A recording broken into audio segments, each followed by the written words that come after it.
Working with Gretchen over the past couple years, I've been lucky enough to watch her do some pretty incredible things. She's been the driving force behind some of our biggest accomplishments, including our personal favorite, which was planting the 300 trees last year. She found the money to get them. She applied for a grant that we got over 260 trees. She hand-selected all of them based on their flowering ability, their fragrance, how they would look in the fall when the leaves start to change.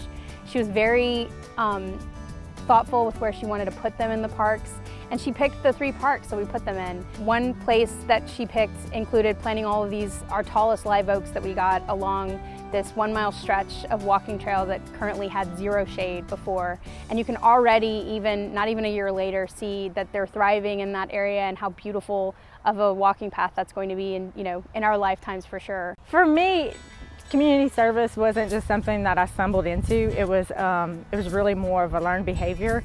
My parents were really very big advocates, and they were very active in community service in the town that I grew up in Iota. There's a picture that I found from my 5th grade school yearbook, and it was of me and the other school council members planting a tree for Arbor Day. Whenever we first started working on Recover projects, this was one of the things that I really wanted to do, just because that moment, that picture was always in my mind. When I was young, it was just a little tree, but by the time I left Iota, it had really started to grow. And now my nieces and nephews go to that school, and they have the shade from that tree. So there's something to me that's very, very hopeful and very poetic about planting trees that you'll never really get to enjoy the full shade of. But future generations are going to get to enjoy it. And planting trees provides so many wonderful benefits, especially in an urban area where we're losing a lot of trees to development, especially in these sorts of green public spaces. Planting these trees will provide habitat for birds, for bees. It'll help with stormwater mitigation. It'll do all sorts of things to provide us with cleaner air. All the things that the Lorax from the Dr. Seuss book talks about, that's for real. Planting trees are a good thing.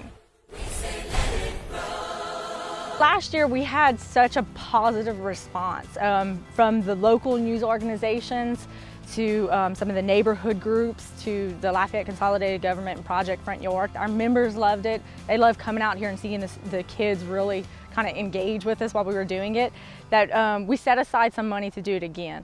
So the funds from this award will go towards doing it in multiple parks again this year, purchasing some needed supplies to make sure that these trees last until they're grown and mature and we can enjoy their shade.